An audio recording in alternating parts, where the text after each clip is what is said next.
जय हिंद। आज का टॉपिक है कक्षा 9 मोशन।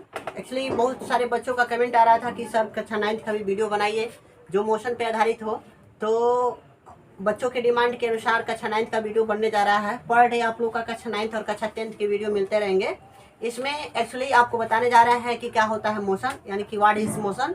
मोशन को हम कैसे समझेंगे, मोशन पे कैसे सवाल आएंगे, या मोशन में क्या क्या जानना आप लोग के लिए ज़रूरी है, जो आपके लिए पेपर्स के पॉइंट ऑफ व्यू से या नॉलेज के लिए जहां हर एग्जाम में पूछा जा सकता है, किस प्रकार से प्रश्न आ सकते हैं और कैसे आ सकते हैं। चलिए उसी का विवेचना करेंगे। सबसे पहले हम ये देखेंगे कि मोशन होता क्या है, अर्थात जो मोशन होता है यानी कि गति होती है, क्या होता है, यानी कि जो गति होता है तो होता क्या है।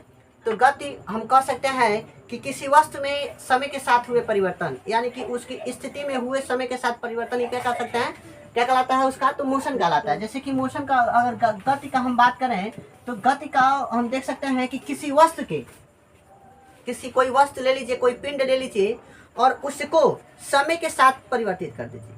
जो समय के साथ मोमेंट होगा वही क्या हो जाएगा, समय के, यानी कि उसके सापेक्ष जो गति होगी उसी को, जो मोमेंट होगा उसी को हम क्या कह सकते हैं, उसको क्या कह सकते हैं, गति कह सकते हैं। यानी कि जो गति होता है, जैसे कि हम बता रहे थे कि कोई भी वस्तु, जो वस्तु होगा उसके समय की स्थिति में, समय की स्थिति के कारण जो भी परिवर्तन होगा या जो कारक उसमें उत्तरदायी होंगे उसी को हम कह सकते हैं गति। जो गति होते हैं इसको दो बराबर भागों में हम बांट सकते हैं। गति जो होता है इसको दो बराबर भागों में बांट सकते हैं। एक को बांट सकते हैं हम गति की अवस्थाएं जो देखने को मिले, आखिर में कोई भी वस्तु होता है उसकी किसी न किसी प्रकार की कोई अवस्था मिलती है। उसी तरह से जो गति है इसकी भी अवस्था देखें तो गति की लगभग दो अवस्थाएं आप लोग को देखने को मिलेंगी। यानी कि अवस्था में यहाँ पे देखा जाए, किसमें, अवस्था में, तो जो गति है इसकी दो अवस्था देखने को मिलेगी, एक विराम अवस्था, एक गति की अवस्था। जैसे कि हम आपको बता रहे थे, एक क्या है, एक है विराम अवस्था, एक है विराम अवस्था, एक है जो गति होता है। चाहे जो पिंड होता है, पिंड की हम बात करें, कोई भी पिंड होगा तो इसकी दो अवस्थाएं देखने को मिल सकती हैं। एक होता है विराम अवस्था, एक होता है गति की अवस्था। एक विराम अवस्था, एक गति का अवस्था। अर्थात विराम अवस्था और गति का अवस्था क्या होता है, कोई वस्तु विराम अवस्था है और कोई वस्तु गति की अवस्था में। इसका मतलब ये हो जाएगा कि जो पिंड की हम बात किए हैं, जो पिंड की बात किए हैं, कोई भी पिंड हो, मान लीजिए यही कलम, एक मार्कर ले लीजिए, इस समय अगर देखा जाए तो किस अवस्था में दिखाई दे रहा है, स्थिर अवस्था में दिखाई दे रहा है। लेकिन जब इसी को मोमेंटम करना शुरू कर दे रहा है, यानी कि देखा जाए तो विराम अवस्था में है, किसमें गति किसी प्रकार की नहीं है, लेकिन जब इसी को हम लिखना शुरू कर दे रहे हैं ऐसे, तो किस अवस्था में आ जा रही है, गति की अवस्था में हो जा रही है। तो पिंड को मान लीजिए, कोई मार्कर आपका क्या है, एक पिंड है, तो जो पिंड है इसकी कितनी अवस्थाएं देखने को आपको मिल सकती है, तो जो पिंड है इसकी दो अवस्थाएं देखने को मिल सकती है। एक देखने को मिलेगा विराम का अवस्था, एक देखने को मिलेगा गति की अवस्था। अब विराम की अवस्था क्या होती है, गति की अवस्था क्या होती है, जैसे कि कह सकते हैं कि विराम की अवस्था में जब कोई पिंड है, कोई भी पिंड ले लीजिए, कोई भी पिंड जब तक वह रुका हुआ है, किस अवस्था में है,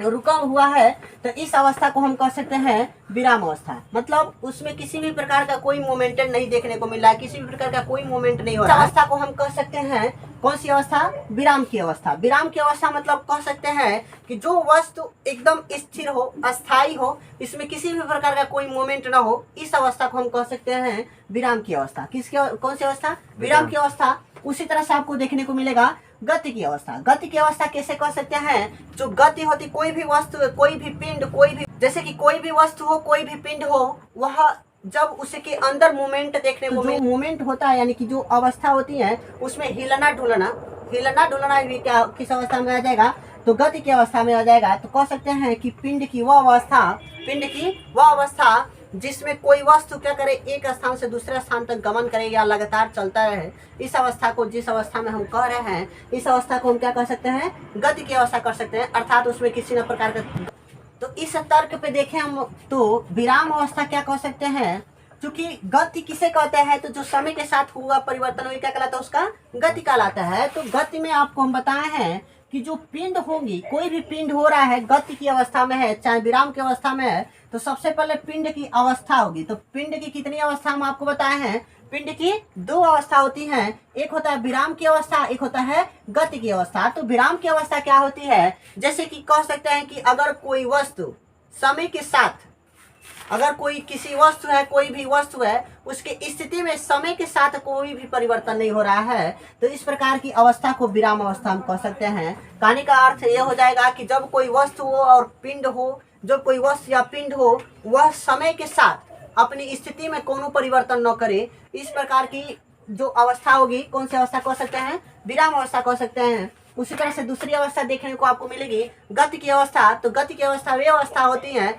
जब कोई वस्तु समय के साथ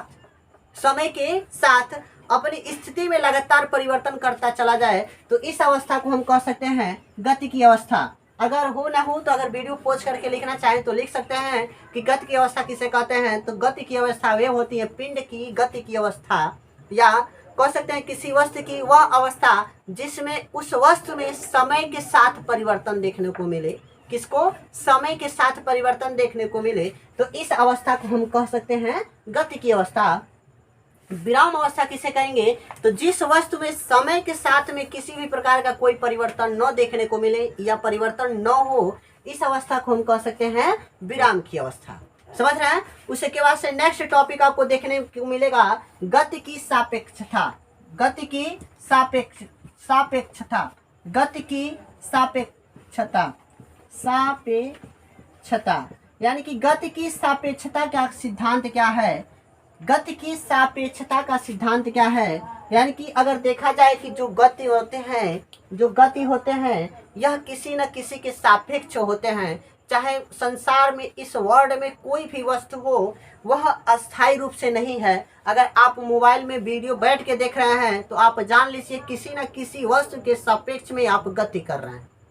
भले से आप किसी के सापेक्ष आपको अनुभव ना हो, लेकिन आप किसी न किसी वस्तु के सापेक्ष गति जरूर कर रहे हैं। जैसे कि उदाहरण में हम दें तो मान लीजिए पृथ्वी है, यह सूर्य का लगातार चक्कर लगाती रहती है, सूर्य का चक्कर लगाती रहती है, तो हम पृथ्वी पर स्थित हैं। तो जब पृथ्वी गति की अवस्था में है, तो इस सापेक्ष अगर हम देखें तो सूर्य के सापेक्ष हम भी क्या है, गति की अवस्था में हैं। भले से मैं आपको यहाँ पे खड़ा होकर पढ़ा रहा हूँ, लेकिन कहा जा सकता है कि मैं एक गति की अवस्था में हूँ, मैं भी मूवमेंट कर रहा हूँ, मैं भी गति कर रहा हूँ। तो गति की परिभाषा क्या होता है, आपको बता दिया है कि जब वस्तु में समय के साथ कुछ भी मतलब जो परिवर्तन देखने को मिलता है वही क्या होता है, उसकी गति होती है। तो गति की सापेक्षता का सिद्धांत क्या है, तो गति की सापेक्षता का सिद्धांत अगर देखें तो संसार में दिखाई देने वाला प्रत्येक पिंड किसी न किसी वस्तु के सापेक्ष गति की अवस्था में होता है। इस अवस्था को ही हम गति का सापेक्षता का सिद्धांत कहते हैं। जैसे कि अगर आप ट्रेन से कहीं जा रहे हैं तो बाहर बैठा हुआ एक कोई भी यात्री हो और आप ट्रेन में बैठे हैं, तो आप ट्रेन में बैठे हैं तो उस बाहर बैठा हुआ यात्री के सापेक्ष आप गति की अवस्था में हैं। जब आपकी तुलना किया जाए बाहर वाले व्यक्ति को, तो आपके सापेक्ष हुआ गति की अवस्था में है, क्योंकि आप एक दूसरे से काफी दूरी जा रहे हैं। इससे यह देखने को मिल रहा है कि जो सापेक्षता का सिद्धांत है, यह हमेशा सापेक्षता का जो सिद्धांत होता है यह किसी न किसी वस्तु के सापेक्ष ही लिया जाता है, किसी न किसी वस्तु के सापेक्ष लिया जाता है। यानी कि कह सकते हैं कि संसार में कोई भी ऐसा चीज नहीं है जो गति की अवस्था में न हो। जैसे कि अगर परमाणु हो, अणु हो, कुछ भी हो, वह सदैव गति की अवस्था में ही होते हैं। जिस तरह से वह कभी नहीं रुकते हैं, उसी तरह से हम लोग में भी जो मोमेंट होता है वह किसी न किसी के सापेक्ष होता रहता है। इसलिए इस सिद्धांत को हम क्या कह सकते हैं, गति का सापेक्षता का सिद्धांत। तो गति का सापेक्षता का सिद्धांत किसे कहते हैं, तो गति की सापेक्षता का सिद्धांत वे सिद्धांत होते हैं जिसके माध्यम से, या ऐसे लिख सकते हैं कि जब कोई वस्तु किसी दूसरे पिंड के सापेक्ष गति की अवस्था में है तो उस पिंड को ही गति की सापेक्षता का सिद्धांत कहते हैं। जैसे इसमें आपको और देखने को मिलेगा, जो गति है, गति के सापेक्षता सिद्धांत तो देख लिए हैं, लेकिन जब गति होगा तो गति कितने प्रकार के हो सकते हैं, how many type of motion, यानी कि गति का प्रकार। तो जो गति का प्रकार अगर देखने को मिले तो गति का प्रकार निम्नलिखित प्रकार के होते हैं। जो गति होते हैं वह निम्नलिखित प्रकार के हो सकते हैं। जैसे कि अगर देखा जाए तो रेखीय गति, वृत्तीय पथ गति, रेखीय गति, वृत्तीय गति, उसी के बाद से बहुत सारी गतियां हो जाएंगी, दोलन गति, घूर्णन गति, अभिकेंद्रीय गति, जैसे कि कहने का मतलब यह है कि अगर रेखीय गति किसे कहेंगे, देखिए गति जो होता है वह निम्नलिखित प्रकार का होता है। जो गति होता है कितने प्रकार का होता है, निम्नलिखित प्रकार का हो सकता है। एक होता है रैखिक गति, रैखिक गति, यानी कि रैखिक गति किसे कहते हैं, या इसी को कहते हैं सरल रेखीय गति। कौन सा, सरल रेखीय गति। उसी तरह से अगर दूसरा देखें तो दूसरा हम लिख सकते हैं वृत्तीय गति। कौन सी, वृत्तीय गति, यानी कि अब वृत्तीय गति किसे कहते हैं। वृत्तीय गति के बाद से तीसरा अगर देखें तो हम बताए हैं कि जो गति होता है इसके निम्नलिखित प्रकार की गति होते हैं। तो पहला क्या है, रेखिक गति, दूसरा है वृत्तीय गति, तीसरा है दोलन गति। अगर दोलन गति देखा जाए तो इत्यादि प्रकार के आप कर लीजिए, बस इतना जान लीजिए कि गति जो होता है वो निम्नलिखित प्रकार का होता है। मुख्य रूप से आपको यही सब ज्यादा याद देखने को करने को मिलेगा।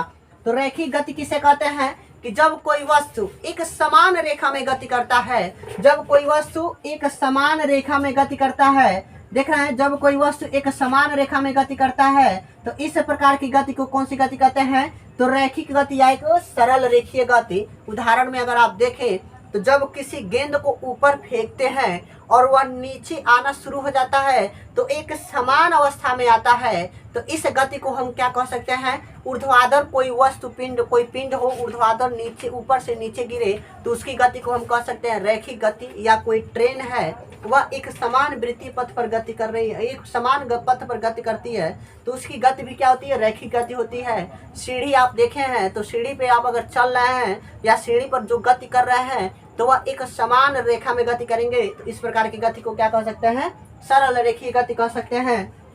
वृत्तीय गति किसे कह सकते हैं, तो वृत्तीय गति वे गति होती है जब कोई वह पिंड अपने माध्य स्थिति के चारों तरफ गति करता है, जब कोई पिंड अपनी माध्य स्थिति के चारों तरफ गति करता है, या जब कोई पिंड एक वृत्त के आकार में गति करता है, तो इस प्रकार की गति को वृत्तीय गति कहते हैं। वृत्तीय गति जैसे कि हम अगर उदाहरण में लें तो कोई पिंड मान लीजिए बिंदु ए से चलना प्रारंभ करता है और यहाँ से गति करते करते करते करते करते करते पुनः बिंदु ए पर आ जाता है, तो इस प्रकार का गति क्या कहलाती है, आपकी वृत्तीय गति कहलाती है। अर्थात पिंड का वह अवस्था या जब कोई पिंड अपने किसी वृत्त के चारों तरफ गति करता है, या किसी वृत्त के पिंड या कह सकते हैं जब कोई पिंड वृत्त के वृत्तीय पथ पर गति करता है, तो इस प्रकार की गति को वृत्तीय गति कहते हैं। उसी तरह से हो जाएगा दोलन गति। तो दोलन गति किसे कहते हैं, जब कोई वस्तु अपने माध्य स्थिति के दोनों तरफ गति करे, दोनों तरफ क्या करे, गति करे, चाहे वह गति ऊपर हो, चाहे वह गति नीचे हो, चाहे वह गति दाएं हो, चाहे वह गति बाएं हो।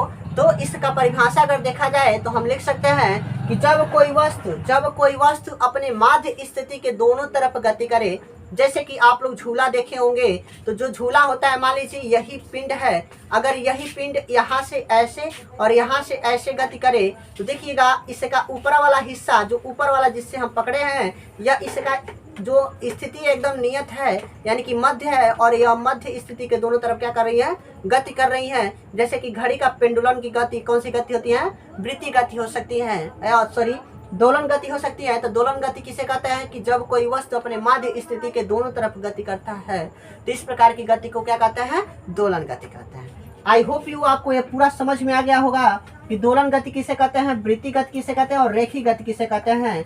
अगर कोशिश पूरा कर रहा हूँ कि आपको पूरा समझ में आए। अगर दोस्तों अगर इसका परिभाषा आप देखना चाहते हैं कि अगर इसको बोर्ड पर पूरा गति की परिभाषा के साथ अगर आप देखना चाहते हैं तो प्लीज़ कमेंट करें। यदि वीडियो पे चैनल पे नए हैं तो चैनल को सब्सक्राइब करें, बेल आइकन को ऑल पे प्रेस कर दें और अपने दोस्तों के साथ शेयर करना ना भूलें। मिलते हैं नेक्स्ट वीडियो में, तब तक के लिए जय हिंद।